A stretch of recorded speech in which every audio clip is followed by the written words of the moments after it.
Buenas tardes a todos y todas las participantes del seminario Derechos Humanos y Juventud 2023, que hemos titulado Ser joven habitando la precariedad y la excepción en Centroamérica. El día de hoy vamos a trabajar el módulo 3, según lo que teníamos en la planificación de este seminario, y que corresponde al tema de ambiente y sociedad.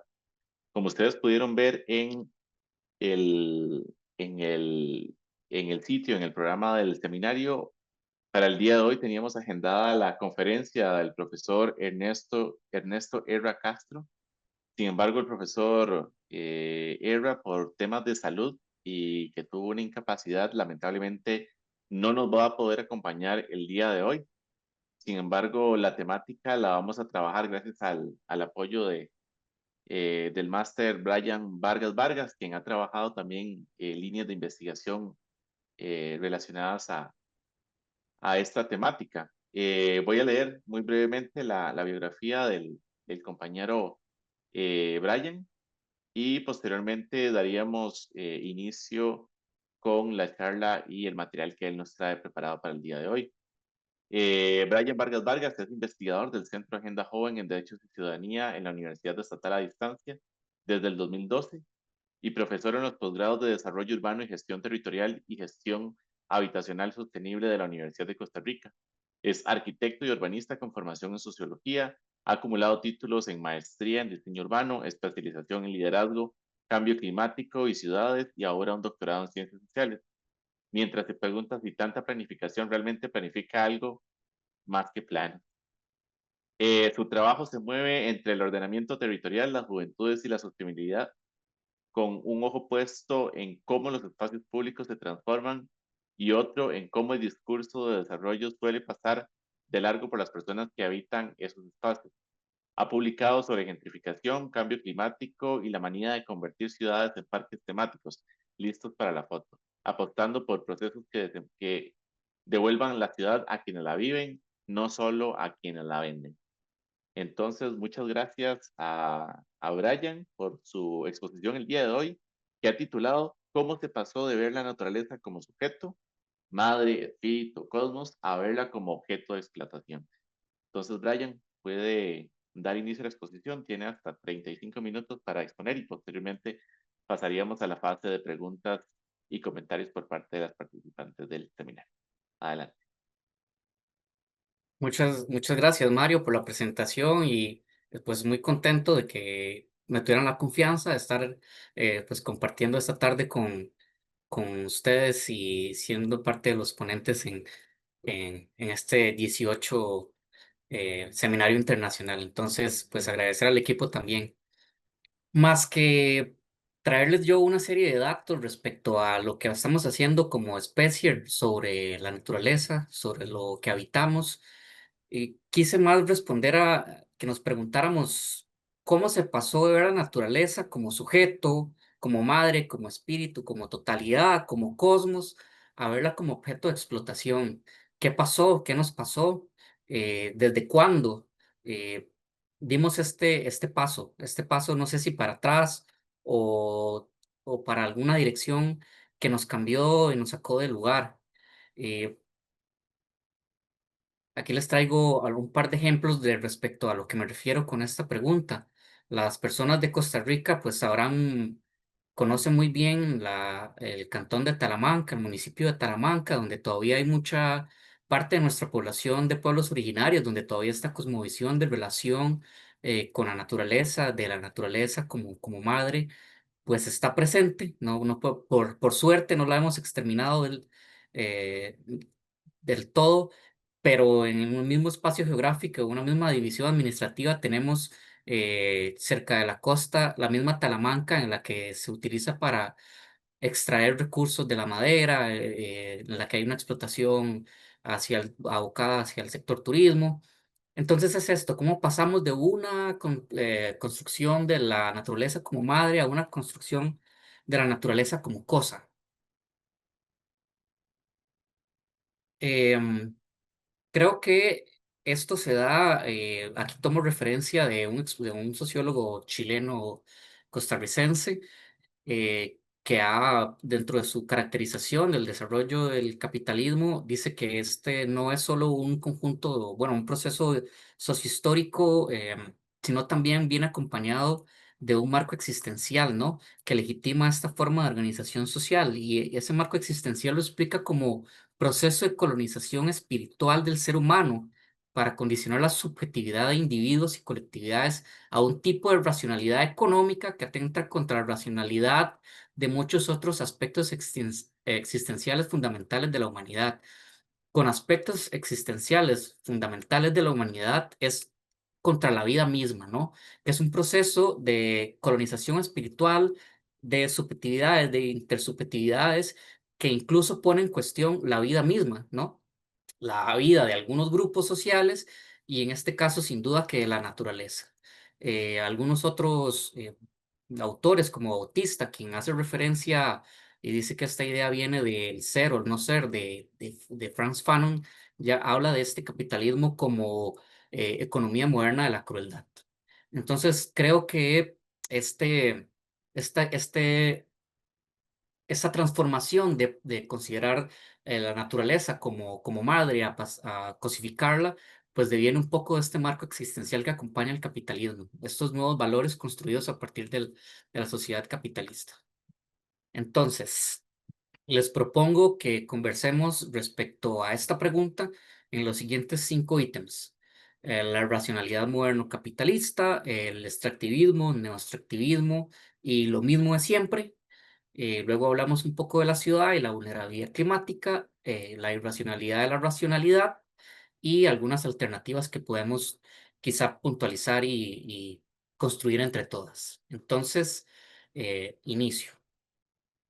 Aquí me tomo la elaboración del moderno sistema mundo de Immanuel Wallerstein, en el que él a partir empieza a construir su argumentación de este moderno sistema mundo y de la racionalidad moderno capitalista a partir del siglo XV. Eh, Me interesa ir destacando algunas cosas que van configurando este sistema mundo desde Wallerstein, por ejemplo, las ciencias sociales no como disciplinas, sabemos que a este punto pues no existen como tal, pero sí que ya hay cierto bagaje en respecto a cómo es la sociedad, cómo es la política, cómo es el orden jurídico, cómo son algunas cosas que, que están bastante estructuradas a este momento y que ya empieza a pensarse en algo como, como las leyes de lo social y sobre todo pensar una realidad social que es subjetiva, estática, aprensible, que más tarde terminará configurando en la historia pues, el desarrollo de las ciencias sociales como tal. Pero sobre todo esta idea de la búsqueda de las leyes de lo social. Y también me parece otro punto importante es el tema podemos verlo en las artes, para este momento está en el Renacimiento, que es el barroco, el neoclásico, pero sobre todo que se empieza a colocar la estética de Europa como centro cultural. Serán nuestros valores culturales, eso, y estéticos en adelante. Bueno, cuando ya se den pues, nuestros procesos de colonización y desarrollando los estados y demás. Sí, y un capitalismo que comienza a configurarse desde este punto y que sin duda está relacionado con los procesos de colonización. Estamos hablando de un capitalismo que solo es posible estructurarse con la colonia, con los procesos de colonización y que sobre todo va configurando la relación de centros-periferias. Es un capitalismo que configura centros-periferias y que creo que aún pues esta lógica pues, está muy presente. ¿Qué nos deja esta racionalidad moderno capitalista? Aparte de lo que ya señalamos, creo que nos deja es parte de el dualismo cartesiano, que no solo separa lo material de lo inmaterial, sino que también creo que separa el hombre, es ahí donde se separa el hombre, el ser humano, me disculpo, donde se separa el ser humano de la naturaleza, ¿verdad? Es parte de esa lógica del dualismo cartesiano. Y creo que es importante ir dejando en color, eh, recalcando en color que es la consolidación de los centros y periferias a escala global, que más adelante terminará definiendo qué se produce y en qué condiciones se produce. Esta es una fotografía en Guásimo, en Costa Rica. Esto es un paisaje productivo, cualquiera, las personas costarricenses no me dejarán mentir, que son kilómetros de estas formas productivas, que creo que vienen todavía de estas formas de lógica centros periferias, de qué se produce y en qué condiciones. Eh, Perdón si doy algunos saltos históricos muy grandes, pero no me podría detener en ninguno para poder cubrir la exposición. Ahí podríamos pasar sin omitir lo que fueron los procesos coloniales en toda nuestra historia. Podríamos darnos un paso importante al siglo XVIII y los avances significativos para la producción que significó la revolución industrial.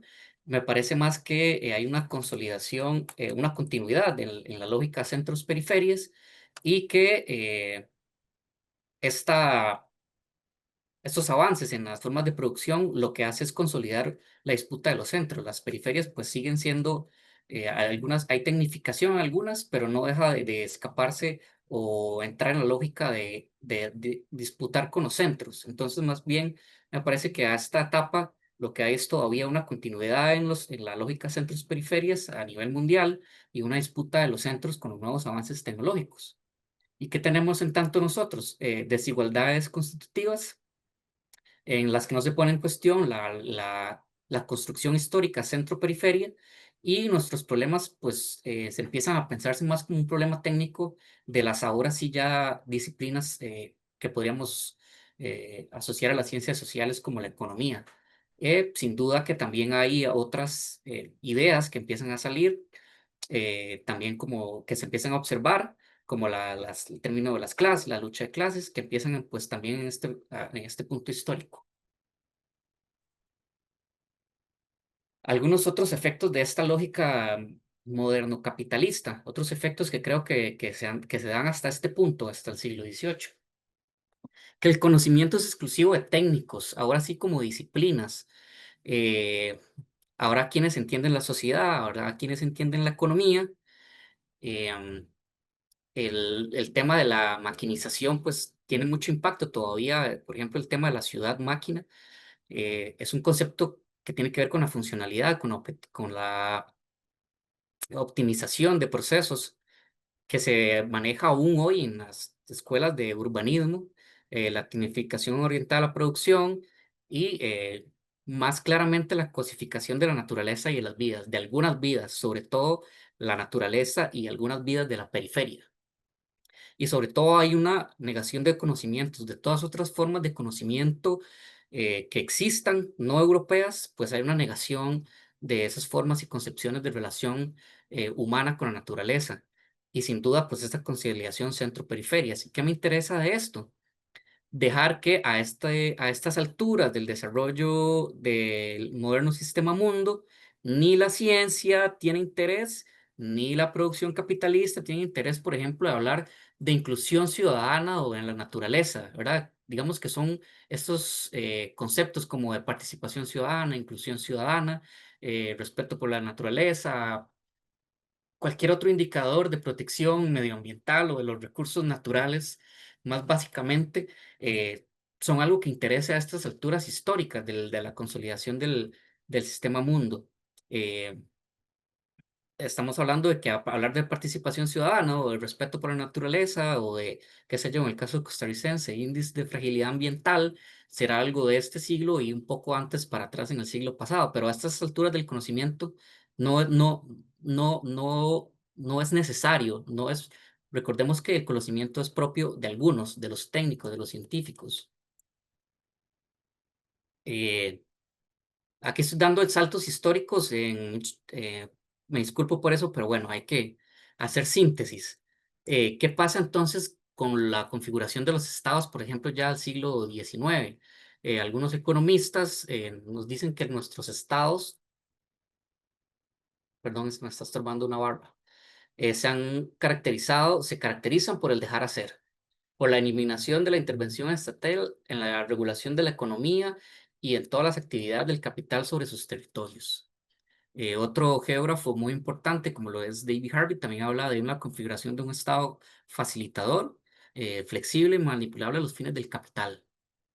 Y esta nota, no sé si alguno o alguna conoció de la masacre en Colombia, pues les invito a que le den una revisada. Realmente eh, es importante de no dejar que estas cosas pues se queden así. Más de 100 muertos, 232 heridos en el conflicto en la región bananera, en la que está involucrada la United Fruit Company. Entonces, bueno, creo que es una continuidad desde lo que Wallerstein empezó a esbozar en el siglo XV con los procesos de la organización del capital a escala global y la configuración de centros periferias, una continuidad histórica hasta lo que tenemos el día de hoy y que implica esa forma de cosificar la naturaleza y las vidas, sobre todo algunas vidas. ¿A qué voy con esto? Este es un economista más contemporáneo que lo entrevistaron eh, en Chile en 1981. Decía claramente, queda clara su postura política respecto a lo que debía ser la economía. Y nos dice Hayek en el 81, una sociedad libre requiere ciertas morales, en última instancia se reducen a mantención de vidas, no a la mantención de todas las vidas, porque podría ser necesario sacrificar vidas individuales para preservar un número mayor de otras vidas. Por tanto, las únicas reglas morales son las que llevan al cálculo de vidas, ¿no? Eso es un economista contemporáneo, en el que expone, en el que queda claro, en que no todas las vidas son importantes. ¿Qué me parece racionalidad moderno-capitalista como paradoja? Que es una racionalidad que proponía modernidad y lo que terminó generando fue una objetivación de la naturaleza que nos separa de todas otras concepciones de relación y de la naturaleza como vida, como totalidad, como madre, como poseedora de conocimientos y nos deja un mero objeto material eh, por trabajar, ¿verdad? Me parece pues la paradoja en este caso. Aquí voy al segundo punto que les traía en cuestión, que era el de extractivismos, neoextractivismos y lo mismo de siempre. A mí me parece que esta es la tesis de la extensión geográfica de von Toner, digamos, el moderno sistema mundo, en la que los productos menos rentables pues tenían que quedar lo más lejos de los centros, los productos más rentables en los centros. Pues esto es exactamente lo mismo, extendida a lo global. Aquí pues está Centroamérica como Bananalandia, yo creo que aún pues somos un poco Bananalandia o Piñalandia, como ustedes les guste llamarle, eh, en la que no solo es qué se produce y que esos capitales pues no se quedan donde se producen, sino también que nos quedan las consecuencias de las formas de producción en los territorios, en las condiciones de salud de las personas. Pero bueno, eso también entonces creo yo que es de parte de esta consolidación del centro-periferia que he venido pues caracterizando. Y Svampa la profesora Svampa los calificaría, digamos, estos monocultivos como de neoextractivismos, porque los extractivismos pues, han estado más asociados al tema de los hidrocarburos, metales y minerías. Y entonces ella le llama a esto neoextractivismos, digamos, a las formas de monocultivos asumir las implicaciones de estas formas de producción. ¿Y por qué lo mismo de siempre? Porque, bueno, no, ya vemos que no es una apuesta por desarrollo de ahora eh, y no es una apuesta por el desarrollo para las próximas elecciones, en el caso costarricense, sino que es de larga data, ¿verdad? Es un poco de lo mismo de siempre. En Centroamérica estamos acostumbrados al banano, a la piña, pero en Sudamérica están acostumbrados a otras cosas. eh, y aquí paso a- y ahora vamos a ver el tema de los hidrocarburos, metales y minería. ¿Qué nos queda entonces? Este dualismo cartesiano que separa ser humano, naturaleza, y qué se produce y dónde se produce y en qué condiciones. Este es un gráfico de exportaciones por región del 95 y el 2018. Aquí me interesa ver, por ejemplo, vamos a buscar el puntero. Aquí se ve en las columnas de cuál ha sido las exportaciones de América del Sur en el 95. Aquí se ve. Luego Centroamérica, el Caribe, siempre caracterizado por productos primarios y la manufactura de esos productos primarios.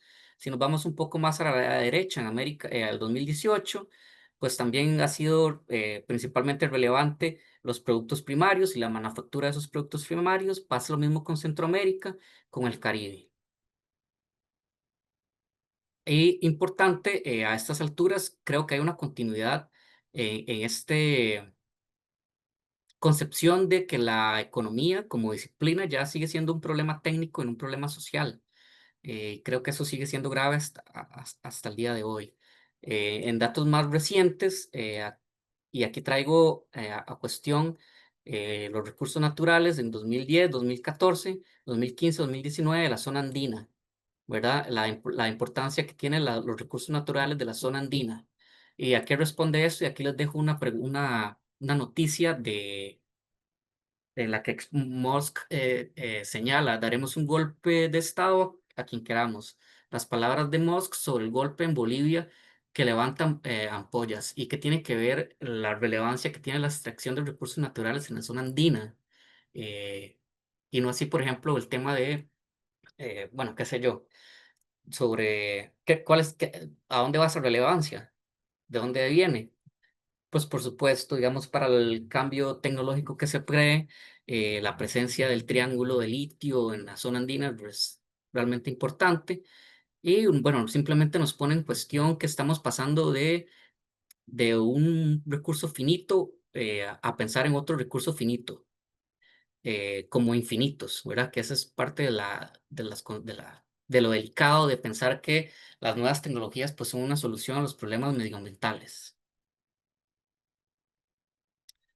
Otro dato, esto ahí lo podemos ver desde 1961, el 80, el 16, el 22, son datos del Banco Mundial en las cantidades de tierras agrícolas por kilómetros cuadrados.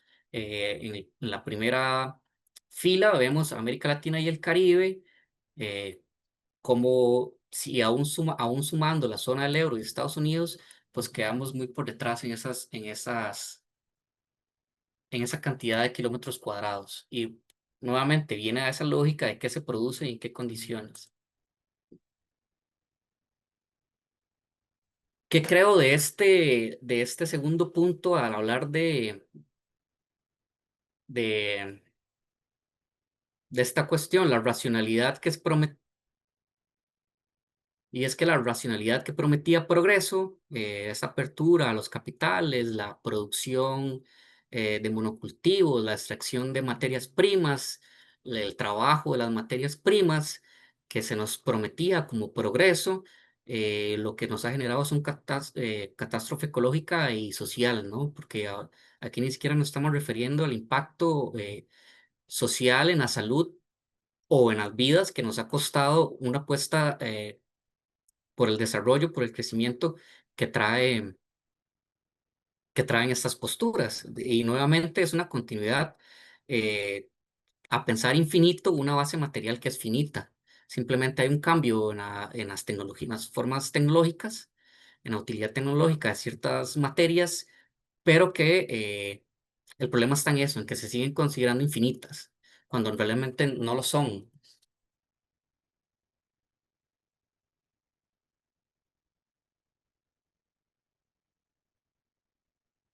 El tercer punto, yo creo que hablamos, el tema de los monocultivos son bastante característicos, digamos, de la parte pues, más rural de nuestra América, pero las ciudades, entonces podríamos apuntar algunas cosas respecto a las ciudades en este momento. La ciudad y la vulnerabilidad climática. Algunos datos, por ejemplo, en el caso de Costa Rica, aproximadamente el 42% de los gases de efecto invernadero son responsabilidades del transporte urbano. Esto es referido al transporte de mercancías, el transporte de personas individuales en su carro y, por supuesto, las emisiones del transporte colectivo de autobuses, porque ni siquiera podemos llamar transporte público a esto, ¿verdad?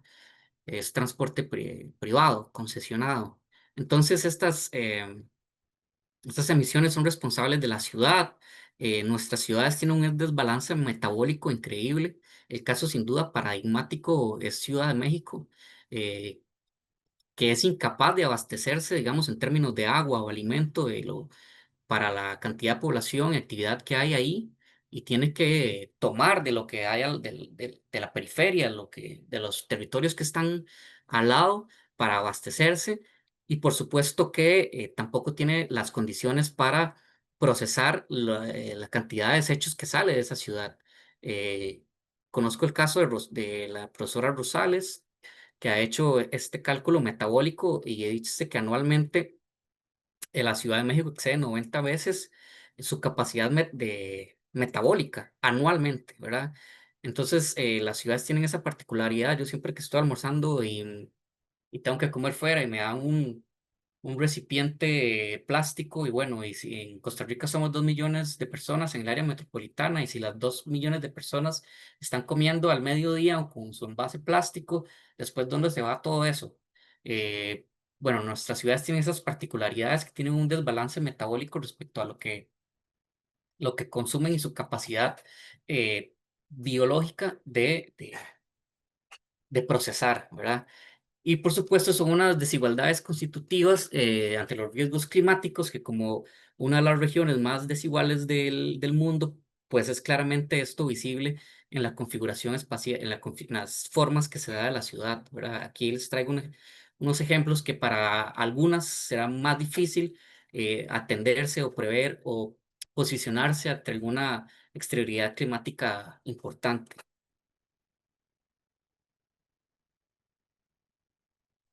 ¿A qué voy con esto? Que las ciudades latinoamericanas es también una forma de extractivismo que consume suelo, consume agua, consume energía de sus periferias para sostener la concentración de riqueza y emisiones en el centro.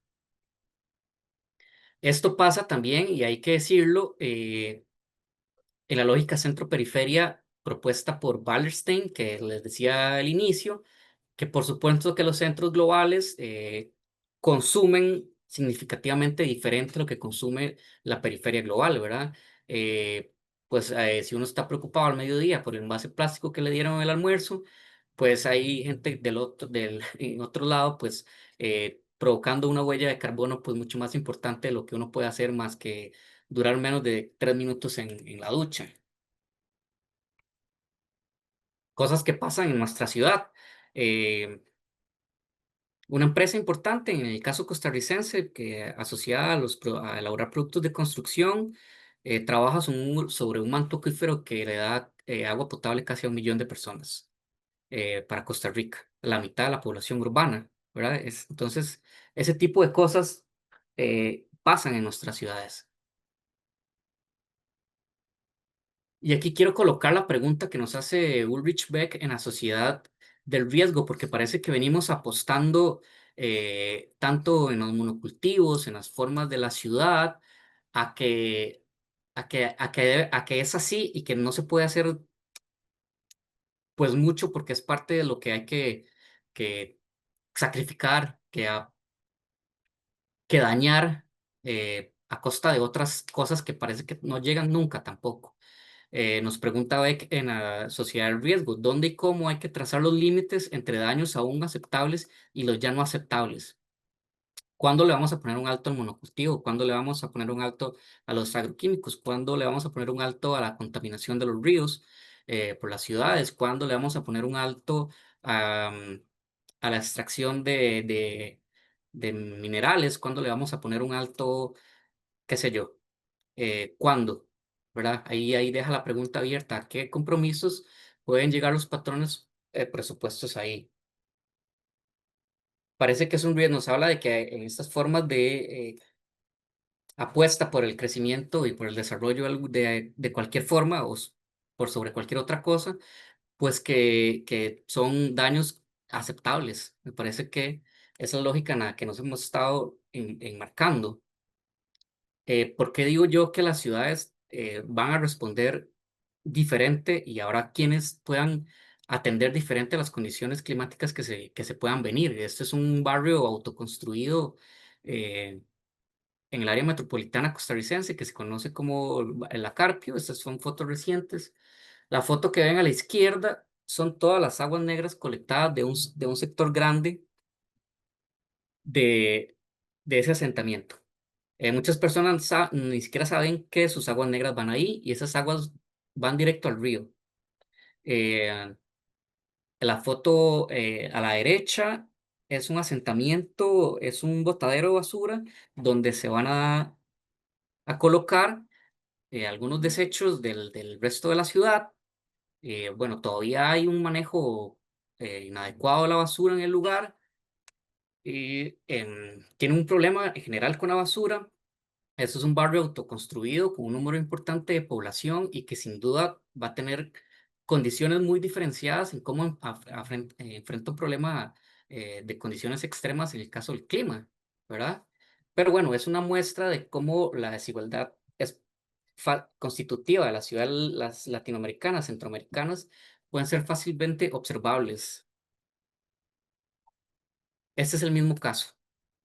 En unas lluvias extremas, podemos ver cómo hay necesidad de enfrentarse diferente. En el primer plano tenemos la comunidad de la Carpio, más en el fondo, ya ni siquiera pertenece a San José, ya eso pertenece a otra provincia que es Heredia, pero sin duda las condiciones de familia en esa ciudad, que parece que comparten un mismo espacio geográfico, cómo atender a las nuevas condiciones, pues será realmente en condiciones diferentes.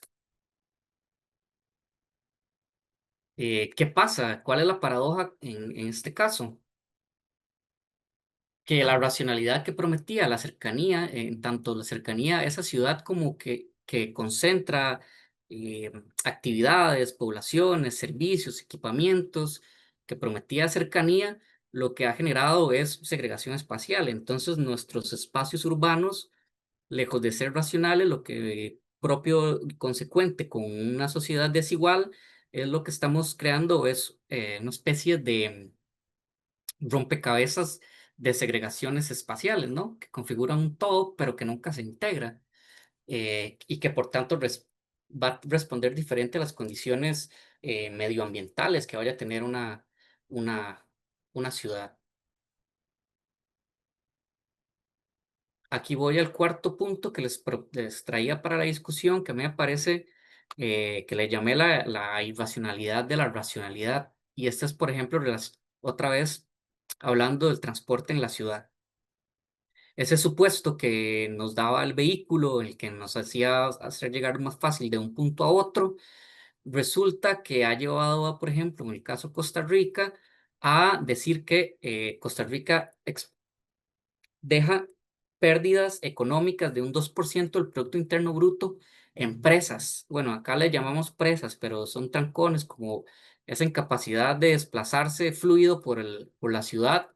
Se pierde económicamente el 2% del Producto Interno Bruto. Eso es casi un 33% de lo que Costa Rica invierte en educación. Y cada año hay que estar defendiendo la educación, porque si quieren reducir más y más y más, y bueno, el 2% de nuestro PIB se malgasta en las formas que tenemos, ¿verdad? Bueno, pero fue una apuesta por la movilidad individual que simplemente nos tiene una paradoja infinita porque, bueno, yo en el corto plazo pues no le veo una mayor respuesta a esta problemática.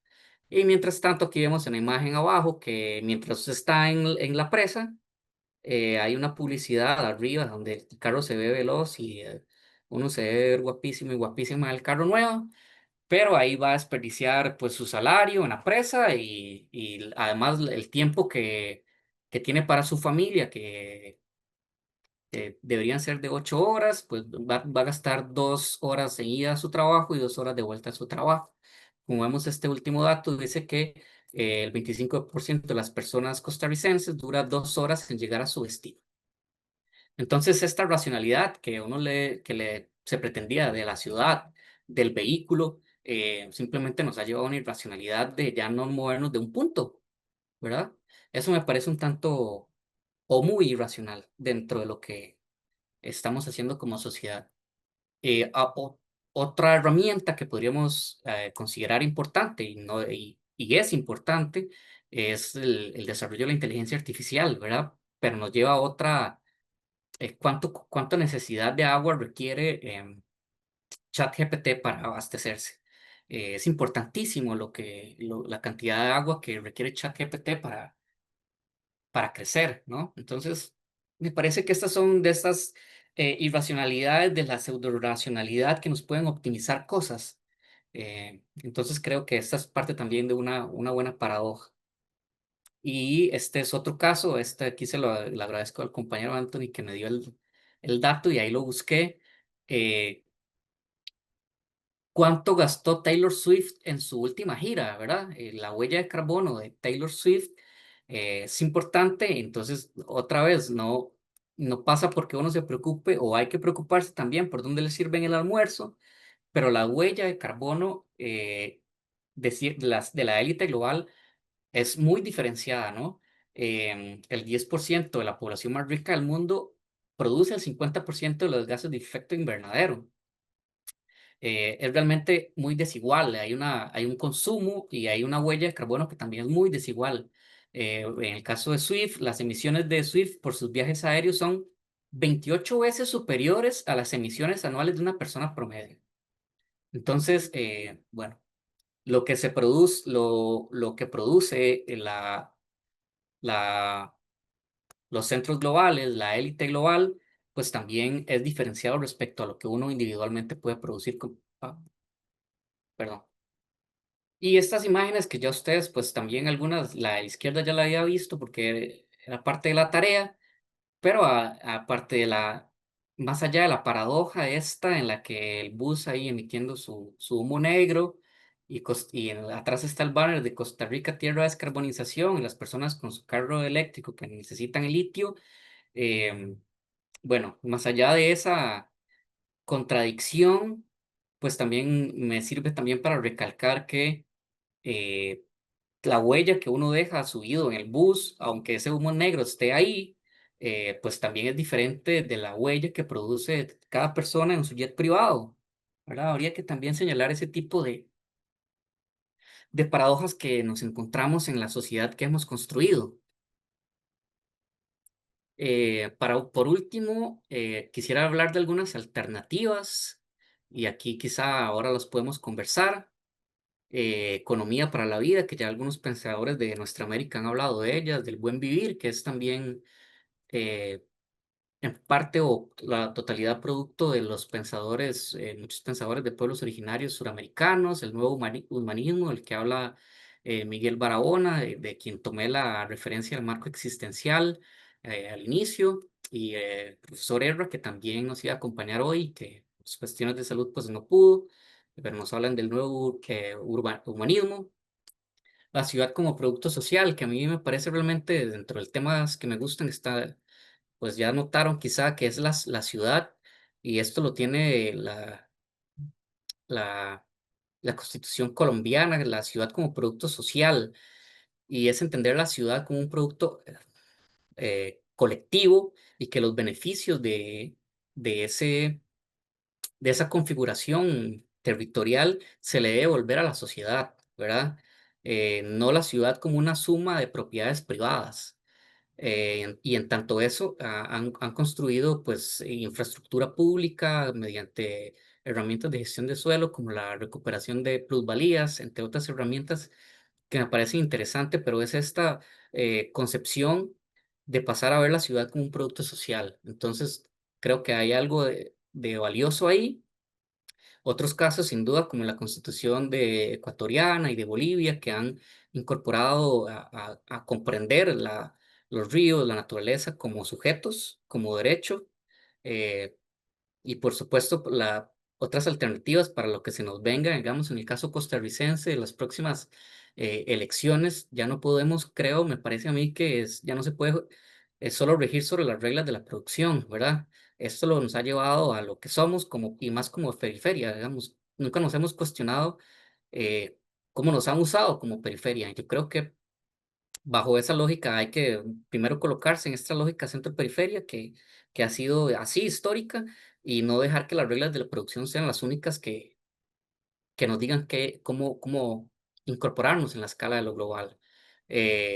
Tampoco, como está ahí pues en el meme, eh, debatirnos entre nosotros, entre recursos naturales y un capitalismo verde que tampoco se sale de esta lógica, mientras pues las élites globales están haciendo otra cosa y viéndonos pelear.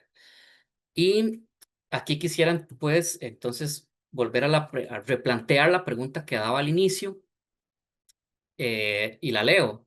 ¿Se puede volver a la naturaleza como sujeto? ¿O acaso ese desarrollo que nos vendieron nunca pasó de ser un mito rentable? ¿Qué tenemos que hacer entonces para considerar otra vez la naturaleza como sujeto, como poseedora de conocimiento, como en relación con nosotros como personas, eh, para volver a esta relación vida-materia?